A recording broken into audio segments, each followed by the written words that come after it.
Bueno, vamos a meditar en esta tarde, y esta semana ocurría algo muy curioso. Los que estuvisteis el jueves aquí, cuando nos estábamos preparando por todo el tema del curso sobre las células, cómo hacer, cómo estar, se hablaba de algo, ¿no? Se hablaba de las preguntas, y es muy curioso, y Pepi, que está ahí, que no me va a dejar decir ninguna mentira, el miércoles que estábamos juntos ahí con María, decíamos, mira, digo, hay algo que el Señor está poniendo ahí en mi corazón para este domingo que tiene que ver con preguntas. Y cuando al día siguiente aquí lo estaba diciendo José Antonio, digo, bueno, pues hay que ir por ahí, porque el Señor está mostrando esto, ¿no? Y cuando hablamos de preguntas, si hay algo que tenemos nosotros son millones de preguntas, que preguntamos por todo. Y prácticamente una de las preguntas que más hacemos en nuestra vida, a ver si adivináis cuál es. ¿Por qué? Qué fácil, ¿eh? Qué fácil. ¿Por qué? Vivimos un montón de situaciones que a veces no controlamos, que a veces no sabemos, ¿y por qué esto? ¿Y por qué lo otro? ¿Y por qué? ¿Y por qué? Y miramos toda nuestra vida y queremos saber el por qué nos ocurren las cosas. Queremos saber por qué viene.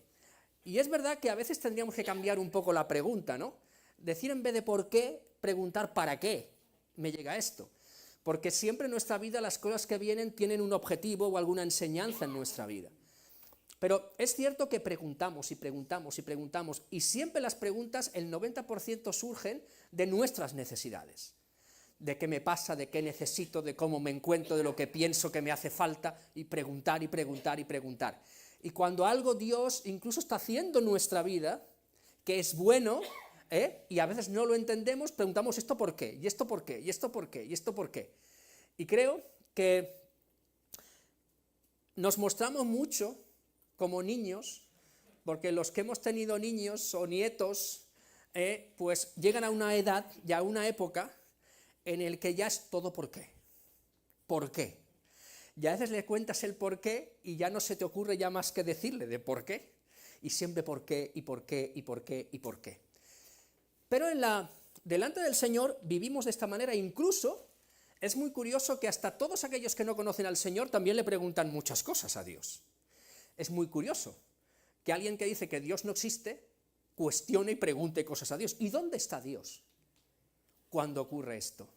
¿Y qué hace Dios con esto? ¿Y tu Dios dónde está ahora? Preguntar cosas sobre Dios. Y nosotros nos olvidamos que en la Biblia Dios nos hace muchas preguntas. Pero piensa bien, y en esta tarde vamos a intentar con la ayuda del Señor descubrirlo, que Dios no está tan interesado en que tú le digas sí o no. Porque dice un texto, he aquí, aún no está la palabra en mi boca, he aquí, tú ya la sabes toda. Entonces dices, bueno, ¿y el Señor para qué pregunta si sabe lo que le voy a responder? Si ya sabe lo que hay en mi corazón. Quien tienes que responder para ti eres tú. Pero es que las preguntas que vemos que Dios nos hace no son simplemente para una respuesta. Sí, no, vale, ya, no. Son para llevarte a considerar lo que Él quiere que consideres en tu vida y te lleve a tener una vida conforme a como Él quiere para ti, que dentro de su voluntad es buena, es agradable y es perfecta y es lo mejor para nosotros. Pero Dios nunca quiere que tú digas sí o no, o lo voy a hacer, o yo decido, doy esta respuesta porque me lo dices tú, sino quiere que tú lo digas porque tú lo experimentas de esta manera. Y porque tú puedes decir que es así, y lo crees, y lo quieres que sea real en tu propia vida. Ahí hay un texto que podríais decir, Jordi se ha colado, porque claro, ¿qué palabras de Jesús van a ver ahí, ¿no? en el libro de Job? El libro de Job que tenemos ahí simplemente lo vamos a ver como una introducción. Pero bueno, si Jesús es Dios, Dios pregunta cosas. Y si conocéis la historia de Job, es un libro que habla mucho del sufrimiento humano. Sabemos que le coge esa sarna maligna, al principio lo pierde todo, pierde a sus hijos, pierde sus posesiones, pierde absolutamente todo, y entra en una enfermedad, en esa sarna que no le deja vivir. Luego tiene 4 amigos que llegan que no paran entre los 4, y en vez de animarle lo que hacen es hundirle más todavía. Tú lo que te pasa es que eres un pecador, que has pecado contra el Señor y todo viene por mal. Y él, es cierto que hay muchos momentos en el libro que es como uno de nosotros. Ya me gustaría preguntarle a Dios, ¿y por qué Dios permite esto? ¿Y por qué me está dejando en esta situación? Si yo no he hecho nada, ¿por qué? ¿Por qué? ¿Por qué? ¿Por qué? Y se pasa 37 capítulos, digamos 36, 35, porque los 3 primeros es cuando habla de toda la situación, preguntando por qué. ¿Por qué? Y es muy curioso cómo Dios le responde. No lo esperaríamos que Dios llegara, se sentara ahí a nuestro lado y dijera, mira, pues te lo voy a explicar. Eso es porque mira esto, mira lo otro, mira lo otro, mira lo otro. Pero si vamos al libro de Job, y vamos a leer estos versículos a modo de introducción, porque luego veremos 7 preguntas que Dios nos hace, que Jesús está haciendo mientras estaba aquí entre nosotros, y a dónde nos quiere llevar para poder contestar una última, una octava, que esa necesitaremos las demás para poder contestarla. Dice Job 38, el 3 y el 4, ahora ciñe como varón tus lomos, yo te preguntaré y tú me contestarás, le dice el Señor. Hasta aquí me has preguntado tú solo, ahora me contestarás tú. ¿Dónde estabas tú cuando yo fundaba la tierra? Házmelo saber si tienes inteligencia. Y a partir de ahí son 3 capítulos de pregunta tras pregunta, tras pregunta, tras pregunta, tras pregunta. ¿Dónde estabas tú cuando yo hacía esto? ¿Sabes tú quién creó esto? ¿Sabes tú quién le puso freno al mar? ¿Sabes tú por qué llegaste aquí? ¿Sabes tú qué estaba haciendo yo en ese momento? ¿Sabes tú? Solo le pregunta esto. La forma de responder de Dios es preguntándole, para que él saque una conclusión de quién es aquel a quien él constantemente le está preguntando el por qué. Y llega el momento en el capítulo 40, del 1 al 14, así rápidamente, dice, además respondió el Señor a Job y dijo, ¿es sabiduría contender con el Omnipotente? El que disputa con Dios responda a esto. Entonces respondió Job al Señor y dijo, he aquí yo soy vil, ¿qué te responderé? Fijaros, esto es muy visual. Dice, pongo sobre mi boca mi mano. O sea, me callo. Una vez hablé, mas no responderé. Aún 2 veces, mas no volveré a hablar. Respondió el Señor a Job desde el torbellino y dijo, cíñete ahora como varón tus lomos, igual que al principio. Yo te preguntaré y tú me responderás. ¿Invalidarás tú mi juicio? ¿Me condenarás a mí para justificarte tú?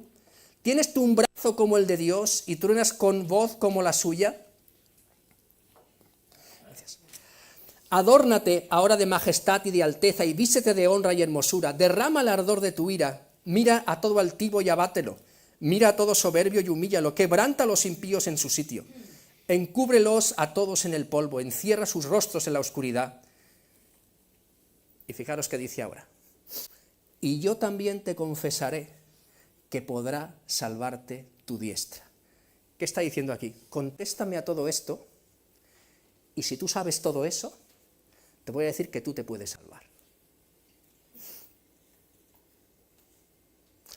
Porque las respuestas a todo eso, de esos 3 capítulos, solamente las tiene Dios.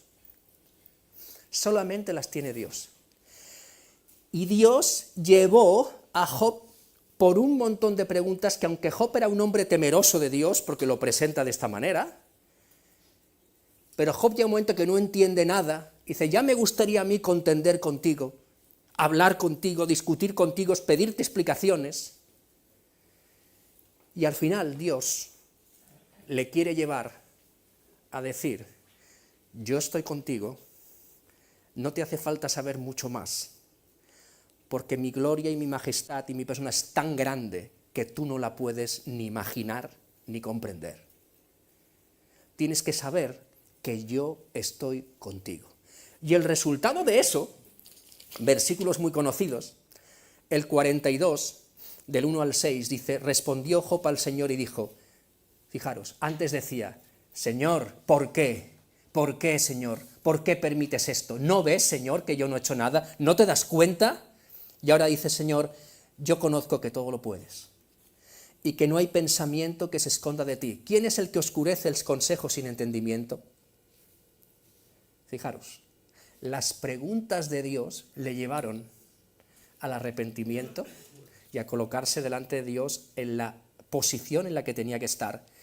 Y dice, por tanto yo hablaba de lo que no entendía. Fijaros, a las respuestas de Dios contesta, cosas demasiado maravillosas para mí que yo no comprendía. Las preguntas de Dios le llevaron a Job a descubrir que tenía un Dios maravilloso, que hace maravillas, y un hombre que las estaba pasando canutas. Oye, te ruego y hablaré, te preguntaré y tú me enseñarás. Ya no le pide que se justifique, que le pide explicaciones, Señor, tú me tienes que enseñar. Y ahora dice, de oídas te había oído, mas ahora que tú te has manifestado a mí, mis ojos te ven. Por tanto, me aborrezco y me arrepiento en polvo y ceniza. Job descubrió que en medio de la adversidad, en medio de la enfermedad, en medio de la dificultad, tenía un Dios maravilloso que controlaba absolutamente todo, que nunca perdió el control y que siempre estuvo con él.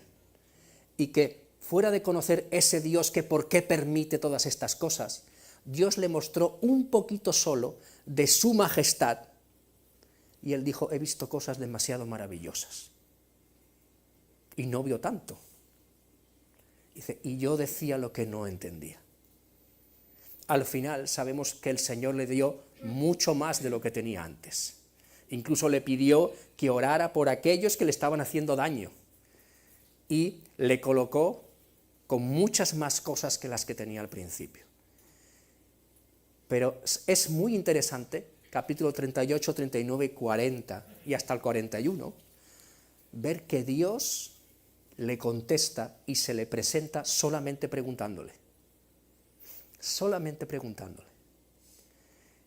Y qué bueno sería enfrentarme a las preguntas de Jesús, si a lo mejor al salir de aquí yo tengo que decir, tengo un Dios maravilloso. Y fijaros que el Señor le decía a Job, si tú tienes todas las respuestas, si tú puedes responder a todo, si tú sabes todo de mí, si tú tuvieras esa capacidad, también diría que tú te puedes salvar tú mismo. Pero en esa palabra también está diciendo, tú no puedes hacer esto contigo mismo, tú me necesitas a mí.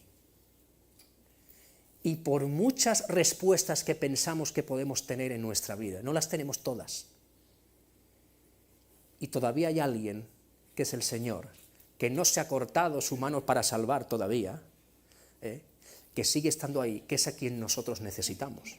Entonces vamos a ir y a ver la primera de las preguntas, en Marcos 8:36. Marcos 8:36, fijaros que dice, porque ¿qué aprovechará el hombre si ganare todo el mundo y perdiere su alma? ¿De qué sirve? Y fijaros que cuando utilizamos este versículo, esto parece que va muy bien para una charla o una conferencia sobre el materialismo. Oye, que no es bueno poner tu cabeza en las posesiones, no es bueno poner tu cabeza en las riquezas, no es bueno todo eso. El Señor dice que no se puede servir a dos señores, a Dios y a las riquezas, que no puedes entregar tu vida a dos cosas. Y vamos mucho por ¿de qué te sirve en la vida solo pensar en tener y en aumentar todo lo que tienes? Pero es que nosotros nos quedamos en la primera parte del versículo. Y Jesús hace énfasis en la segunda parte del versículo. ¿Por qué? Dice, ¿qué aprovechará el hombre si ganare todo el mundo?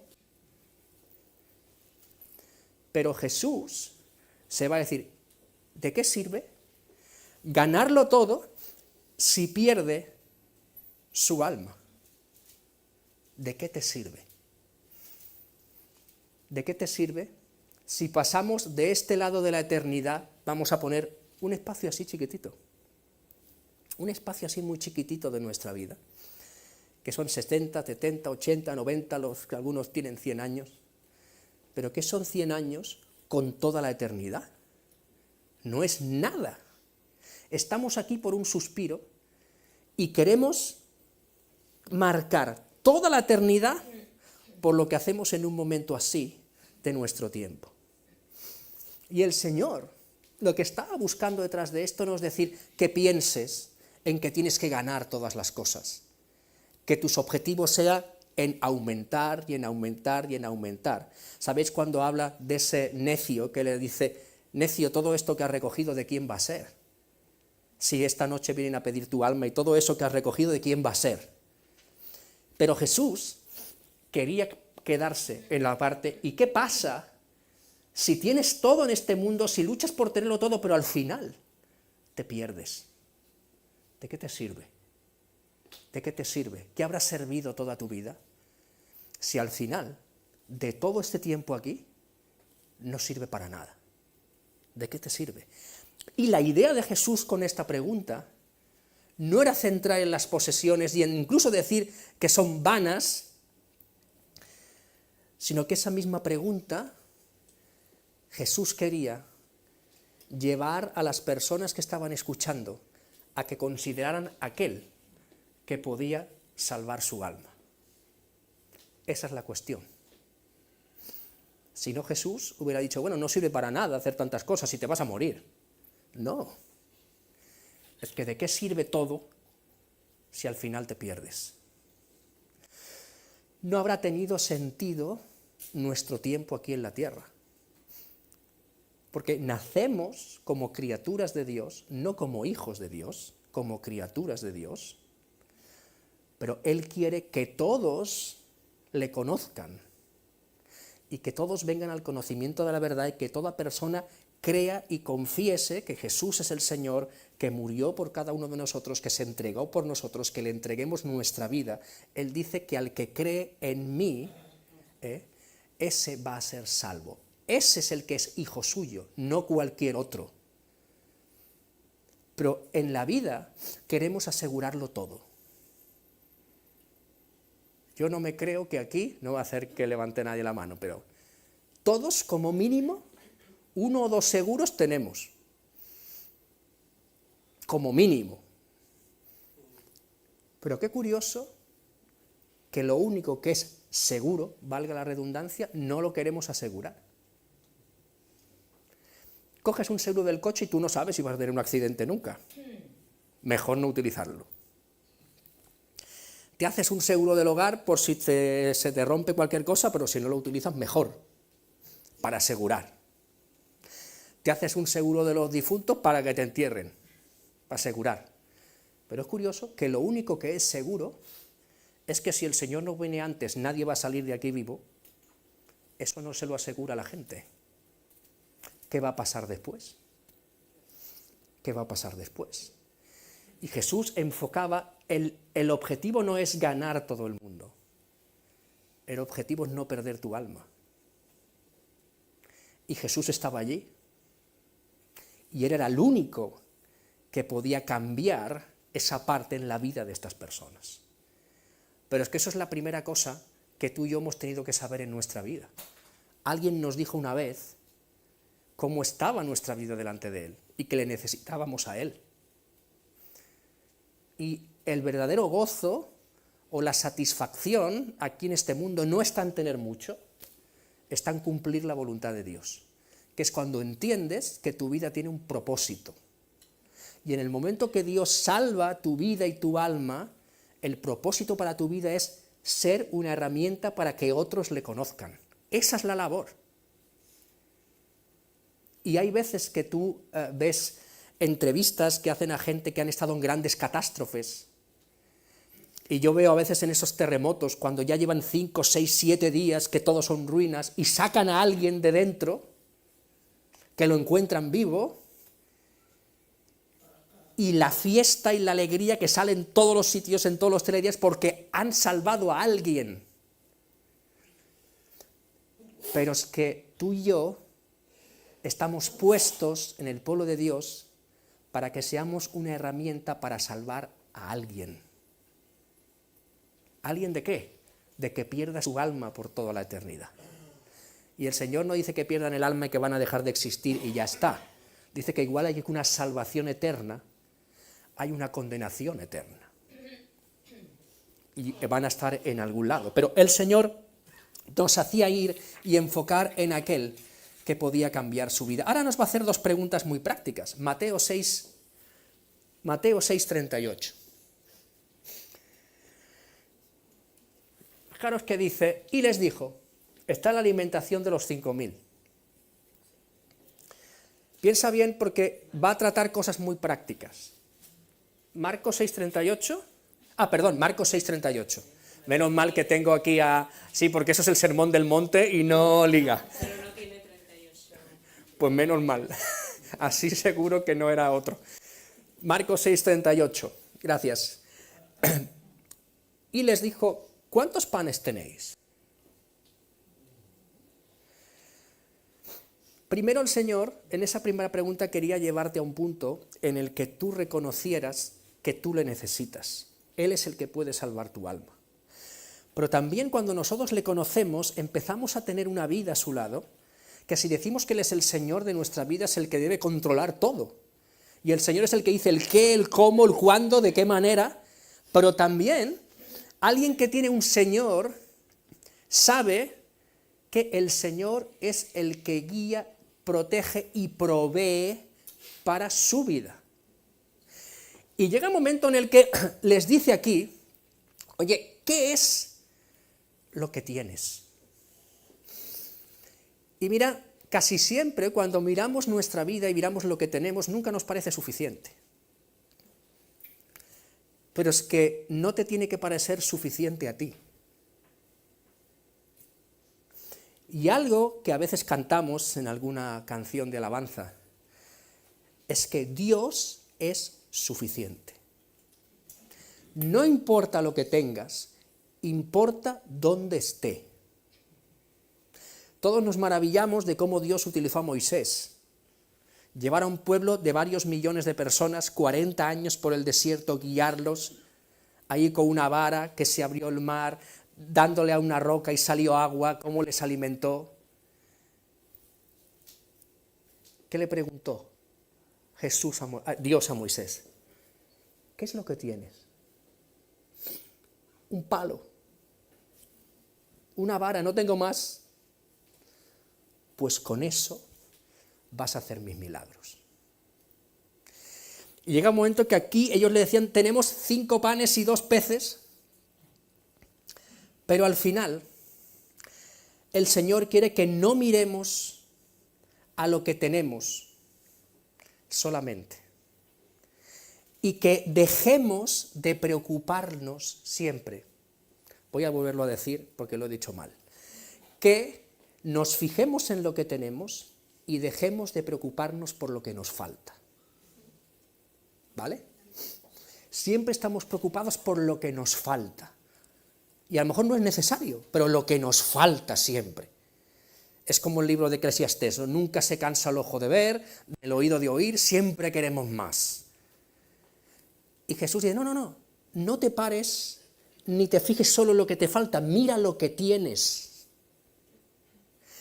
Y lo que estamos dándonos cuenta es que el Señor estaba diciendo, os hago esta pregunta para que aprendáis que en cada situación tenéis que descansar en mí, y no en vuestras fuerzas, ni en vuestras posesiones, ni en vuestra sabiduría. Lo que tienes, dámelo. Dámelo. Pero yo lo retengo. Digo, es que todavía me falta. Y no nos damos cuenta que en la vida cristiana el tener viene del dar. Dice que más vale dar que recibir. Pero cuando entregamos, el Señor da. Y nosotros no, queremos ir amontonando porque no se nos pierda nada. Pero en el Señor es perder para ganar. Dice que el que pierde su vida la gana. Y estaba diciendo, mira, no os centréis en lo que os falta para hacer algo. Mira lo que tienes, pero sé capaz de decir, Señor, solo tengo esto, toma, haz tú lo que tengas que hacer. Y eso, aunque es una historia que la hemos visto 1000 veces, es una de las lecciones que más nos cuestan aprender. Siempre es lo que me falta. Y nunca valoro lo que tengo. Y además, también en nuestra vida, cuando vivimos por lo que no tenemos o por lo que no llegamos y siempre esperando algo que no llega, ¿sabes lo que ocurre? Que dejas de vivir el día de hoy. Y dejas de perder las bendiciones de hoy por cosas que no sabes ni si van a llegar. Pero lo estás perdiendo todo. Y el Señor dice, hoy tienes 5 panes, dámelos. Ya verás a cuántos vamos a alimentar. Había una chica en Costa de Marfil, hija de un pastor, que trabajaba con niños.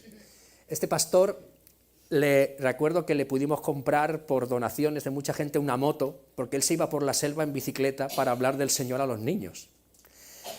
Y eran muy pobres, muy pobres.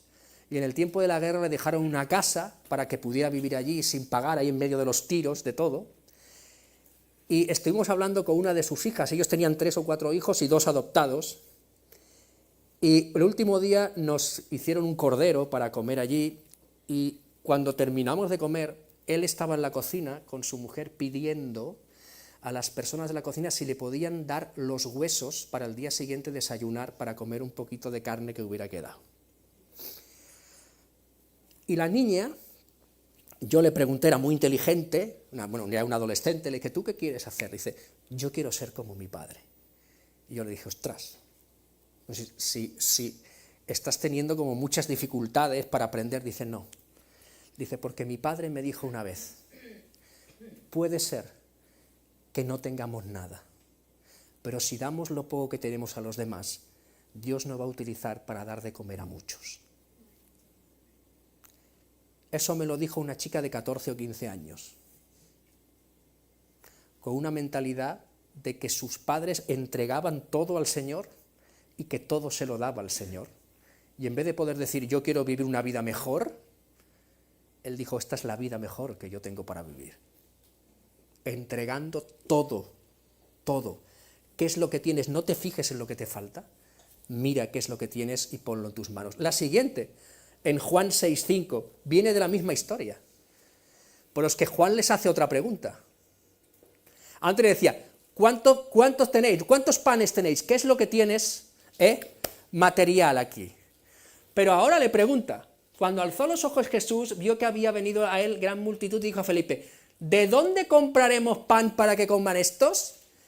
Otro tema, antes les dice, ¿qué es lo que tienes? Ahora le dice, uy, peligro, el dinero. ¿De dónde vamos a sacar el dinero? ¿Cuántas veces hemos dicho al Señor, pero cómo lo voy a hacer si no tengo dinero? Yo lo he dicho muchas veces, para mi vergüenza, ¿cómo lo vamos a hacer? ¿De dónde vamos a sacar? Y al final, con Sandra nos damos cuenta muchas veces que tenemos que orar, y si el Señor nos dice por aquí, tenemos que dar pasos de fe sin tener nada. Porque si el Señor dice, va, y Él se ocupará. ¿Cómo? No lo sé, pero Él se ocupará. Pero cuando nos tocan el dinero, dicen que lo último que se convierte es el bolsillo. Eso es lo que dicen. No me toques el dinero. Pero claro, no, vamos a comprar. Y dice, pero ¿de dónde lo vamos a sacar? Jesús ya sabía de dónde iba a salir todo. Pero se lo estaba preguntando, ¿cómo lo vas a hacer?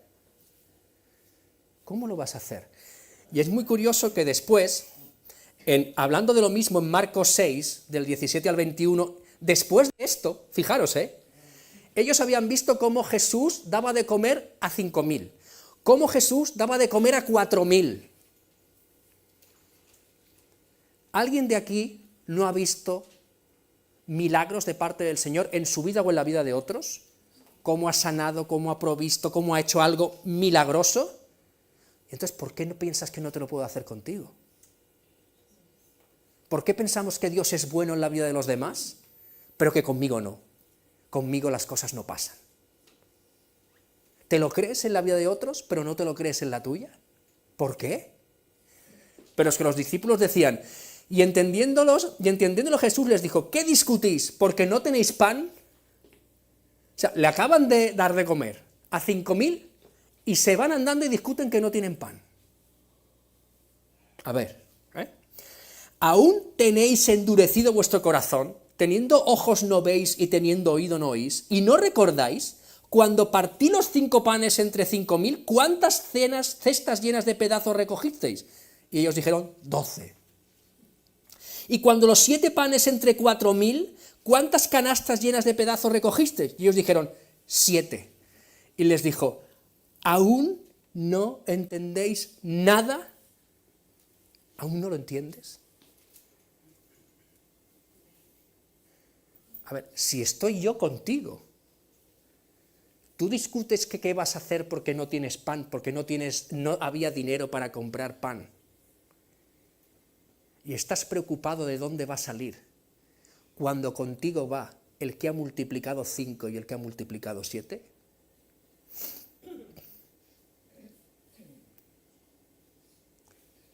Jesús, lo que les estaba diciendo aquí a ellos era decir, no te preocupes por tu necesidad. Yo estoy aquí. Y si yo he sustentado a estos 5.000, ¿tú crees que con 12 no puedo? Pero pensamos que Dios hace grandes cosas en la vida de otros, pero cuando me toca a mí, ahí me falla la fe. Tengo mucha fe para que Dios cure a otros, pero cuando me toca a mí es diferente. ¿No? Él dice, no te preocupes, porque yo soy el que tengo todo el control absoluto. Y si yo, cuando dice en el Sermón del Monte, cuando habla del no afanarse, dice, ¿por qué os afanáis por lo que tenéis que comer, por lo que tenéis que beber, por qué tenéis que vestir? ¿No veis los lirios del campo, que ni aun Salomón se vistió con tanta gloria y yo lo sustento? ¿Cuánto más a ti? Pero es que dice un versículo, dice un anciano, ya una persona entrada en años que conocía mucho al Señor, dice, nunca he visto justo desamparado ni que su descendencia mendigue pan. Y hoy, seguro, que a lo mejor no nos hemos dado cuenta o no le hemos dado gracias, pero hoy has tenido lo que has necesitado, porque Dios te lo ha dado. Entonces, ¿por qué? Primero, pensar que yo tengo que darle todo lo que tengo al Señor, pero tengo que pensar que lo que no tengo, Dios se va a ocupar. Y Jesús, con una serie de preguntas, les llevaba desde el punto de decir, me necesitáis a mí, pero una vida conmigo es una vida de completa confianza y dependencia de mí. Y eso es lo que trabaja nuestro gran pecado, que es el orgullo. Yo no. Tengo que depender de otro. Es lo que no nos gusta. Pero al final tenemos que depender enteramente del Señor. La siguiente pregunta, que es la cuarta, una que a veces se entiende un poco mal, dice en Mateo 12:48, respondiendo, él al que le decía esto dijo, ¿quién es mi madre y quiénes son mis hermanos? ¿Quiénes son? ¿Quiénes son mi familia? ¿Quiénes son la familia del Señor? ¿Quiénes pertenecen a mi familia? Y fijaros que la gente podía pensar su madre, ¿no? Su padre, los hermanos, porque tenía hermanos, o sea, José y María luego tuvieron hijos, tenía hermanos Jesús, incluso alguno de los libros de la Biblia, Santiago, el que escribe Santiago es hermano de Jesús. Entonces, esa es la familia. Pero Jesús va un poco más allá. Y Jesús les va a enseñar que solamente aquellos que le conocen y que hacen la voluntad de Dios son los que son su familia. ¿Dios lo colocó en una familia terrenal? Sí, pero Él vino aquí para empezar una familia muchísimo más grande, que coge a todo el mundo y entra todo aquel que en Él cree, aquel que no se pierde, sino que tenga vida eterna, aquel que le conoce, aquel que se entrega y aquel que vive para cumplir la voluntad de Dios. ¿Eres tú de estos? ¿Soy yo de estos? ¿Somos así? ¿Hacemos honor a la familia a la que pertenecemos? Porque dice en Mateo 12, siguiendo los versículos, el 49 y el 50, buscaba discípulos, él, claro, que no discutieran, esto no lo dice, buscaba discípulos que no discutieran sobre los planes de Dios, sino que los abrazaran y dijeran, yo quiero esto para mi vida. Los planes de Dios para tu vida no son para discutirlos, son para cumplirlos. Porque Él tiene pensamientos de bien y no de mal para darnos el fin que esperamos. Esos son los pensamientos del Señor con nosotros.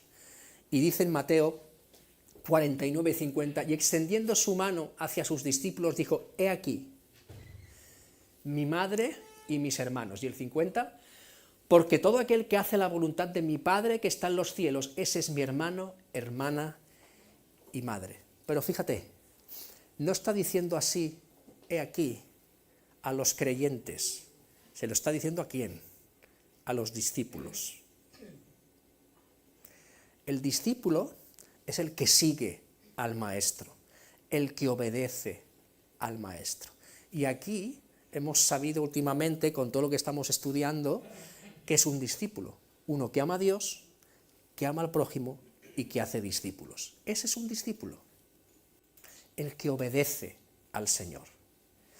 Porque entendamos que no puedo amar a Dios o no puedo decir que amo a Dios si no amo a mi prójimo.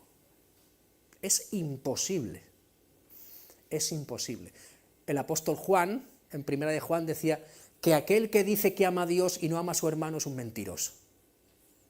Es un mentiroso, porque ¿cómo se puede amar a Dios a quien no ha visto y al que ve que es a su hermano no le ama? Es imposible. Esas cosas se tienen que cumplir. Y los que son mi madre, mis hermanos, toda mi familia, son aquellos que poniendo su fe en Él se han convertido en hijos de Dios. Como dice en Juan 1:12, a los que le recibieron, a los que creyeron en su nombre, a estos, no a otros, les dio la potestad de ser llamados hijos de Dios. A estos solamente. Entonces, tenemos otra pregunta en Lucas 14. Otra pregunta. Fijaros que aquí hemos dicho, me necesitáis a mí para salvar vuestra alma, tenéis que colocar lo que tú tienes en mis manos, no te tienes que preocupar por lo que no tienes, confía en mí. Tienes que saber que para estar en esa conexión familiar conmigo tienes que creer, tienes que ser un discípulo mío. Y ahora les dice, Jesús habló a los intérpretes de la ley y a los fariseos, a los que sabían todo, a los que se sabían la ley de memoria. ¿Es lícito sanar en el día de reposo? Y ahora dirás, ¿y ahora qué está queriendo decir Jesús aquí? Mira, no hay nada mejor, y eso cuando lo estaba pensando y en uno de los materiales que estaba viendo para preparar esta predicación, me gustó mucho algo que leí y lo apunté, porque me hacía gracia, decía, no hay nada mejor que preguntar a aquellos que creen saberlo todo, porque cuando no pueden responder, ellos mismos y los que le escuchan descubren la falsedad en la que se mueven. No hay mejor manera de revelar un engaño que dejar sin saber qué decir. Jesús estaba hablando con alguien y les iba a callar. Bueno, explicarme. ¿Se puede sanar a alguien en sábado? Es que no se puede hacer nada el sábado. Sábado es el día de reposo, no se puede nada. Y Jesús, en Lucas 14 también, el 5 y el 6, dice, mas ellos callaron, y él tomándole, le sanó y le despidió. Y dirigiéndose a ellos, dijo, ¿quién de vosotros si su asno o su buey cae en algún pozo no lo sacará inmediatamente, aunque sea un día de reposo? Y no le podían replicar a estas cosas. Y Jesús lo que hizo con esta gente es señalar la hipocresía que tenían, porque eran de estos que ni hacían ni dejaban hacer. Y les pregunta, siguiendo en el versículo 9, ¿es lícito en día de reposo hacer bien o hacer mal? ¿Salvar la vida o quitarla? ¿Qué estaba haciendo Jesús aquí? Está teniendo mucho cuidado, porque hay gente que solo mira la ley y no sabe ir al Dios que ha hecho la ley. Mucho cuidado. Y cuidado con ser personas legalistas de estos así, porque lo dice aquí y se ha acabado el tema, de coger las cosas perdiendo el espíritu de la palabra. Y Jesús confronta a las personas de que se tiene que obedecer a Dios y no a una religión establecida. Que van diciendo, esto es así y se acabó. No.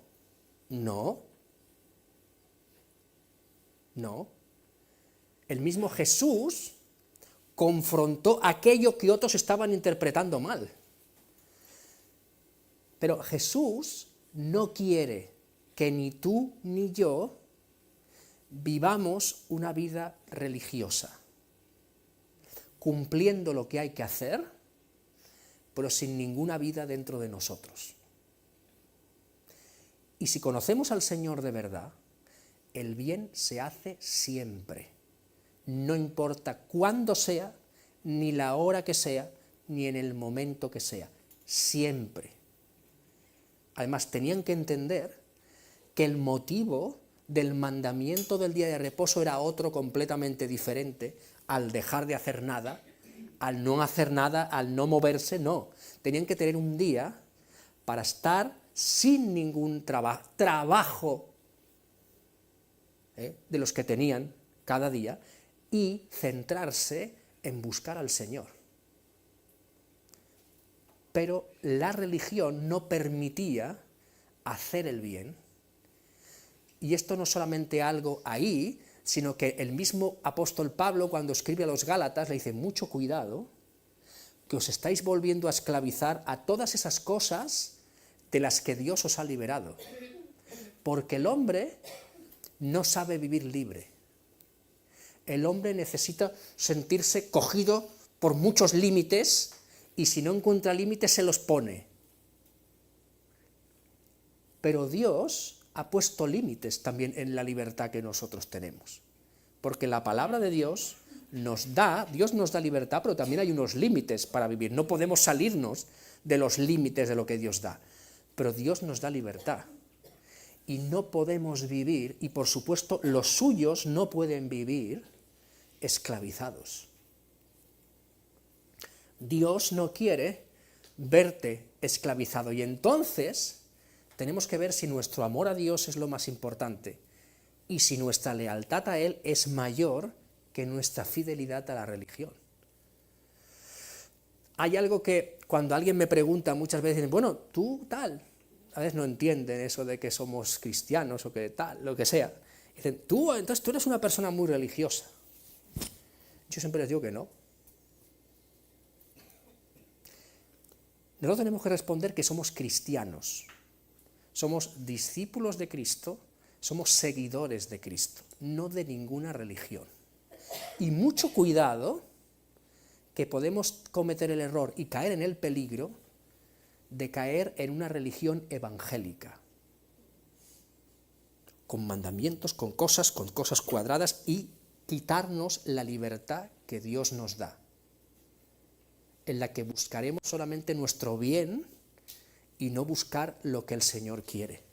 Mucho cuidado con todo esto. La sexta pregunta, en Mateo 9, 5. Porque ¿qué es más fácil decir? ¿Los pecados te son perdonados o decir levántate y anda? Aquí iba mucha gente y le acusaba de que era un blasfemo. Porque decían, ¿cómo este hombre se hace igual a Dios? Porque solamente Dios puede perdonar los pecados. Pero es que cuando Jesús te pone en momentos así, Él lo que quiere es que tú sepas quién tienes delante. Y tiene que haber en nosotros un reconocimiento de que Jesús es Dios, de que Jesús es Dios hecho hombre, y que Jesús es el Mesías que está profetizado y que el pueblo estaba esperando. Ese es Jesús.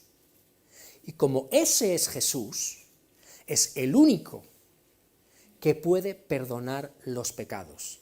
Y como la gente consideraba que los pecados de estas personas que estaban ciegos, que estaban paralíticos, de muchas eran enfermedades por culpa del pecado, ¿cómo quieres que te lo enseñe? ¿Que le diga que le perdono o le diga, ala, levántate, coge la camilla y vete andando? Porque al final era lo mismo. Le estaba quitando las consecuencias de un pecado que decían que tenía, que muchos eran que habían nacido así, pero eran pecadores porque estaban así de enfermos. Yo soy el único que tengo el poder para perdonar a una persona y para cambiar su vida. Y también vemos que el perdón trae transformación a la vida de las personas.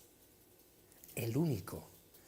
Por eso es al único al que nosotros tenemos que ir y tenemos que buscar. Y en esta pregunta es, o lo aceptas o no lo aceptas. O te lo crees o no te lo crees. Con Jesús no hay un término medio. Bueno, sí, en cierta manera. No. Si es en cierta manera, estás diciendo que no. O es quien es, o no es nada. Y a ellos decían, no, si yo soy el que perdona los pecados, tenéis que saber quién soy yo. Pero nosotros, a veces, nos cuesta saber con quién estamos hablando. Y la última pregunta, antes de la final.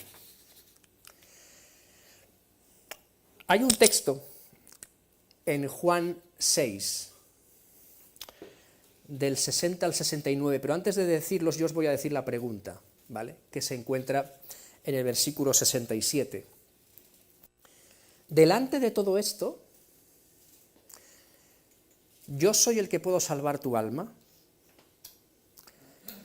Yo soy aquel que te digo, no te preocupes, no te centres en lo que te falta, sino dame lo que tienes y yo lo puedo multiplicar.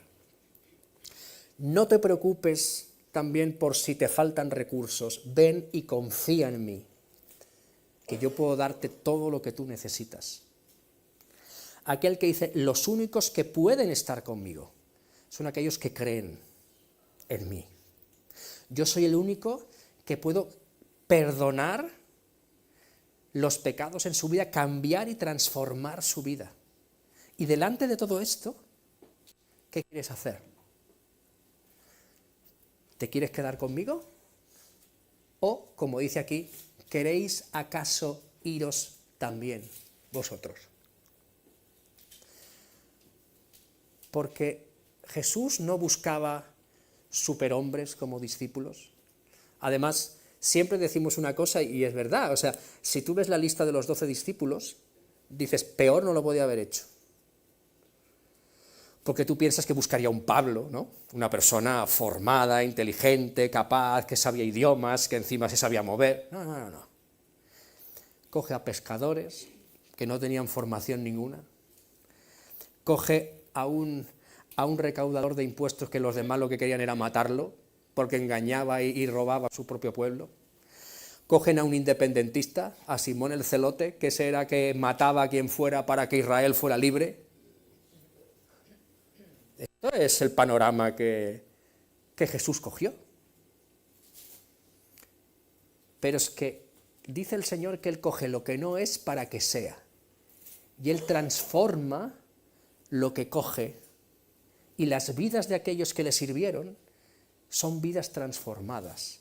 Pero no son ellos, es que si miramos aquí, o yo miro aquí delante, yo lo que veo son vidas transformadas por el Señor. Y tenían un propósito. El Señor escogió a 12, le conocieron, los transformó. ¿Para qué? Para que llevaran a otros al Señor. Ese fue el objetivo. Ese fue el objetivo, el mismo que tenemos nosotros, ¿no? Y del 60 al 69 dice: al oírlas, muchos de sus discípulos, él hablaba que tenían que comer su pan, su carne, que era el pan verdadero, y beber su sangre, ¿no? Al oírlos, muchos de sus discípulos dijeron: dura es esta palabra, ¿quién la puede oír? Sabiendo Jesús en sí mismo que sus discípulos murmuraban de esto, les dijo: ¿esto os ofende? Pues ¿qué si vierais al Hijo del Hombre subir a donde estaba primero? El Espíritu es el que da vida, la carne para nada aprovecha. Las palabras que yo os he hablado son espíritu y son vida. Pero hay algunos de vosotros que no creen, porque Jesús sabía desde el principio quiénes eran los que no creían y quién le había de entregar. Y dijo: por eso os he dicho que ninguno puede venir a mí si no le fuere dado a del Padre. Desde entonces muchos de sus discípulos volvieron atrás y ya no andaban con él. Dijo entonces Jesús a los 12: ¿queréis acaso iros vosotros también? Le respondió Simón Pedro, dice: Señor, ¿a quién iremos? Tú tienes palabras de vida eterna. Y nosotros hemos creído y conocemos que tú eres el Cristo, el Hijo del Dios viviente. Fijaros que aquí,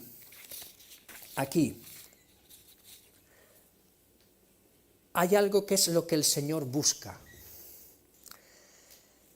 El Señor no busca gente súper formada, súper inteligente, busca gente fiel. Fiel. Y aquí, Pedro, siempre nos quedamos decir, Pedro era el bruto que siempre decía de todo, pero también cuidado, que Pedro es el que da dos afirmaciones en la Biblia muy fuertes. Pedro: Señor, como le dice aquí, ¿a quién iremos? Tú tienes palabras de vida eterna. Antes también le dice: ¿quién dice la gente que soy yo? Pues tú eres el Cristo, el Hijo del Dios viviente. Pedro afirma esto, pero es verdad que cuando Pedro le contesta: Señor, ¿a quién iremos? Tú tienes palabras de vida eterna. Eso está muy bien, pero eso solo no vale. Podemos creer que el Señor tiene palabras de vida, está muy bien, pero saber eso no sirve. ¿Qué es lo que Dios busca en ti y en mí en momentos así difíciles en los que muchos se quieren ir? Cuando muchos quieren abandonar. Y Pedro les dice: y nosotros, versículo 69, dos cosas, esas son las importantes. Hemos creído, primeramente, y dos, conocemos que tú eres el Cristo, el Hijo del Dios viviente. Primera parte, sobre todo, es creer. Pero no es un creer superficial, es un creer de fe, es un creer de confianza, es un creer de descanso, de poner toda la vida en manos del Señor. Pero dice: hemos creído y hemos conocido. Conocer significa que tú has tenido una experiencia personal con Dios, que sabes que eso es verdad. Eso es lo que Dios busca, que creas, pero que conozcas por ti mismo que Él es Dios. Eso es lo que cambia nuestra vida. Y fijaros que Jesús no les ha dicho aquí: oye, ¿y vosotros qué? Les ha preguntado: ¿os queréis ir vosotros también? Claro que Jesús, si dice que Jesús sabía hasta que le había de entregar, Jesús sabía todo. Sabía quiénes se quedarían, quiénes se irían, quién le entregarían, quién continuaría, cómo trabajarían, lo sabía todo. Pero ellos tenían que contestar. Hemos creído, pero hemos conocido.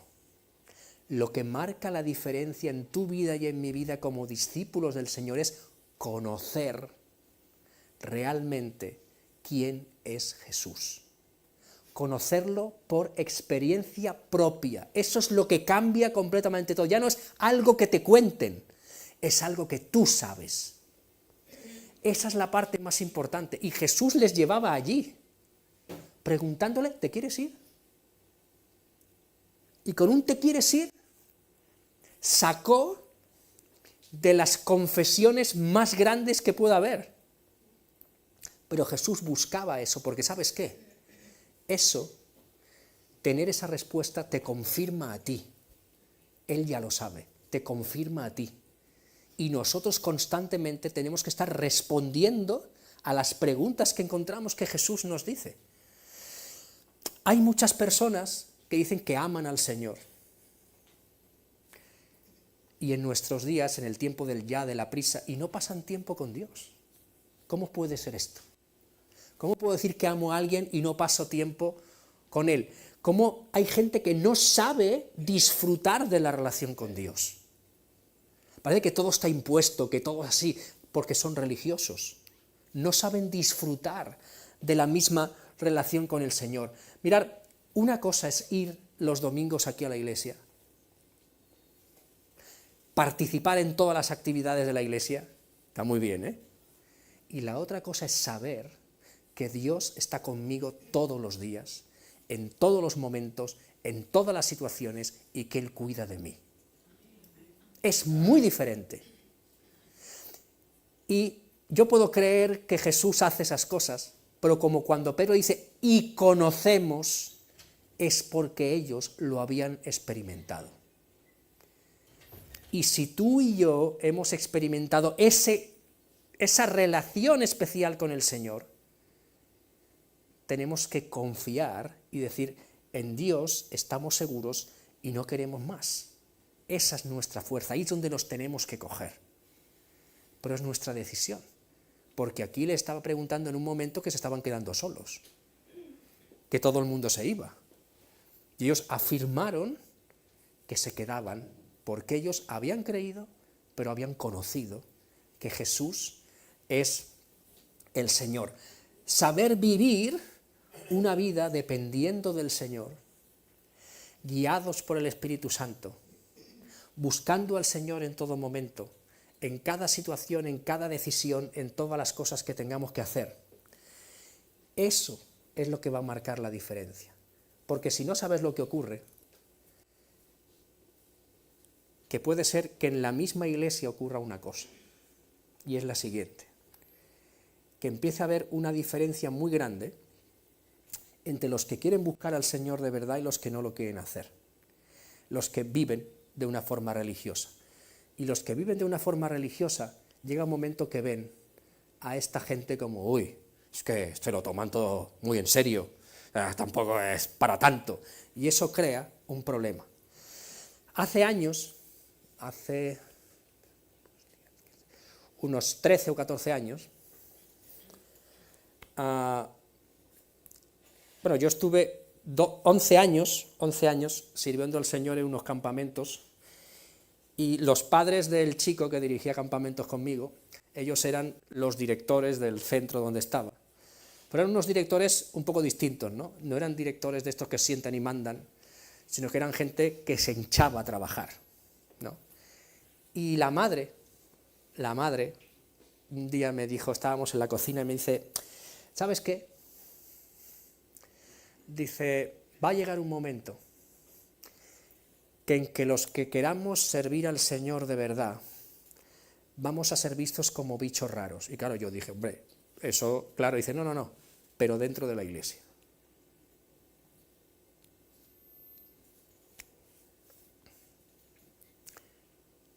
Eso significa que todos tenemos que tomar una decisión. Y la decisión de servir al Señor de verdad es una decisión mía, personal. Pero si tú quieres hacerlo de una forma religiosa, vamos a ver y a juzgar a aquel que se lo toma en serio, pues decir, uy, tampoco es para tanto, ¿eh? Bueno, Jesús no quiere eso, Él quiere una iglesia llena de discípulos, no solamente de creyentes. Entonces, Él nos pregunta esto, y al final cuando uno decide, Señor, yo te entrego todo, quiero vivir para ti, es cuando uno experimenta lo que dijo Pablo en Gálatas 2:20. Con Cristo estoy juntamente crucificado y ya no vivo yo, sino que vive Cristo en mí. Y lo que ahora vivo en la carne, lo que vivo hoy, aquí, cada día, en cada momento, en mi casa, en el trabajo, en el mercado, donde sea, lo vivo en la fe del Hijo de Dios, o sea, lo vivo confiando en Dios, el cual me amó y se entregó a sí mismo por mí. Esa es la parte, esa es la vida que Dios quiere. Y entonces, para terminar, es cuando tú puedes contestar a la última pregunta.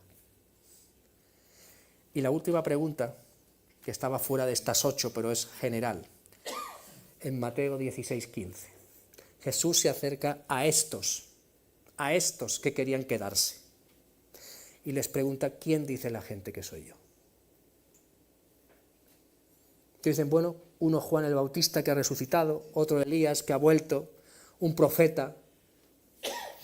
Muy bien. ¿Y vosotros quién decís que soy yo? Cuidado con la respuesta. Cuidado con la respuesta. Porque si tú dices, tú eres el Cristo, el Hijo del Dios viviente, tú eres Dios, tú eres mi Salvador, tú eres el Señor de mi vida, no hay otra que entregar toda tu vida. Ahora, si tú eres de los que dice, eres un buen hombre, eres un buen maestro, cosas que Jesús era, bueno, puedes hacer lo que tú quieras. Pero no encaja de amarle a Jesús Señor y yo hacer la vida por mi cuenta. No encaja. Porque si es Señor de todo. Y os voy a leer para terminar unos versículos, no están aquí, pero que venían a mi mente ahora, para que nos ayuden en esa decisión que tenemos que tomar. Están en el libro de Malaquías.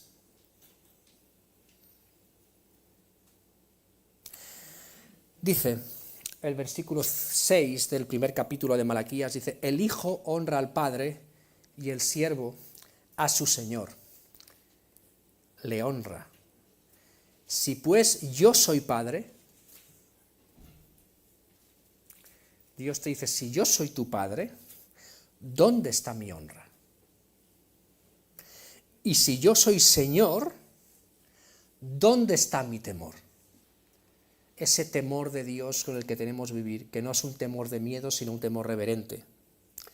Dice el Señor de los ejércitos, vosotros, oh sacerdotes, que menospreciáis mi nombre y decís, ¿en qué hemos menospreciado tu nombre? En que ofrecéis sobre mi altar pan inmundo y dijisteis, ¿en qué te hemos deshonrado?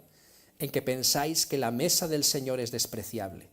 Y cuando ofrecéis el animal ciego para el sacrificio no es malo, asimismo cuando ofrecéis el cojo o el enfermo no es malo, preséntalo pues a tu príncipe, ¿acaso se agradará de ti o le serás acepto? Dice el Señor de los ejércitos. Ahora orad por el favor de Dios para que tenga piedad de nosotros, pero ¿cómo podéis agradarle si hacéis estas cosas? Dice el Señor de los ejércitos. Si Él es mi Señor, debo honrarle y tengo que ofrecerle lo mejor. Eso es lo que está diciendo. Si no me dais lo mejor, ¿cómo hacemos las cosas?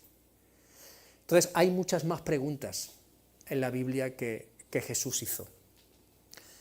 Pero haciendo el resumen, pensar que en estas preguntas hoy nos ha llevado a decir, no sirve de nada querer tenerlo todo en el mundo si pierdes tu alma. Lo más importante es asegurar tu vida, y tu vida solamente tiene seguro en Dios. No te preocupes por lo que te falta, mira lo que tienes y dámelo, y yo lo voy a multiplicar. No te preocupes si no tienes, si te faltan recursos, mira cómo yo ya te he dado mucho tiempo antes cosas que no esperabas y yo puedo volverlo a hacer. Si tú quieres realmente una relación conmigo, tienes que pertenecer a mi familia y ahí solamente están los discípulos, están los que creen, los que confían, los que tienen su fe puesta en Dios. Luego tienes que pensar que solamente hay perdón y restauración y una transformación en nuestra vida en manos de Dios. Pero en medio de todo esto, Dios te dice, ¿quieres tú quedarte conmigo? Porque hay mucha gente que no quiere. ¿Quieres quedarte? Y solamente se quedan aquellos que creen y los que le conocen de verdad. Dios busca eso. Que creas es importante, pero que le conozcas de forma personal. Eso es lo que cambia la vida. Y solamente cuando tú y yo le conocemos de una forma personal, podemos responder a la pregunta de decir, ¿quién dices tú que soy yo? Si Él es Dios y Él es Señor, tiene toda la autoridad sobre tu vida para pedirte lo que sea. Y nosotros tenemos que reconocer que nuestro propósito y nuestra utilidad en esta vida solo está en ponerlo en sus manos. No hay otra. Pero Dios sí te pregunta a ti y a mí hoy, ¿tú quién dices que soy yo? De esta respuesta depende toda tu vida. Y que el Señor nos ayude a poder responder a las preguntas que el Señor nos hace. ¿Cuántas veces Jesús preguntó, ¿qué quieres que te haga? ¿Qué quieres que te haga? Y cuando alguien respondía algo, no decía, pues como me has dicho esto, lo hago. Él decía, pues conforme a tu fe te sea hecho. La fe es la que cambia las cosas, no simplemente pedirle al Señor. Vamos a considerar estas cosas y vamos a orar, vamos a despedir este tiempo y pensar que todos tenemos que responder a estas cosas. Y que veamos que detrás de una pregunta del Señor no hay un sí o un no, hay que quiere que medites en algo completamente trascendental para tu vida. Eso es lo que Él quiere, ese es el hecho que Él busca, no un simple sí o no, busca un cambio y una transformación. Señor, te damos gracias por este tiempo, gracias porque vemos que detrás de todas estas preguntas hay un interés de tu parte en que te conozcamos, un interés de tu parte en el que vivamos realmente como discípulos tuyos, un interés real en que no solamente creamos, sino que te conozcamos de verdad, que tengamos esa relación especial que tú quieres tener con cada uno de nosotros y que en esa relación haya toda esa transformación y esa renovación que nosotros necesitamos, Señor. Ayúdanos, Señor, no solo a querer asegurar nuestra eternidad, sino a vivir aquí ya, Señor, viviendo en tu voluntad, Señor. Porque es la única forma de sentir que el hombre está realmente, Señor, haciendo lo que debe, en el momento en el que siente que es útil para algo, Señor. Y tú nos has hecho para tu gloria y para tu honra. Señor, te pedimos ahora que tú nos despidas con tu paz y con tu bendición y que nos ayudes a ser estas personas que decimos que tú eres nuestro Señor, que tú eres nuestro Rey y que realmente vivimos honrándote y glorificándote a ti, Señor. Te alabamos, Señor, y te damos gracias por este tiempo. En el nombre de Jesús. Amén. Amén.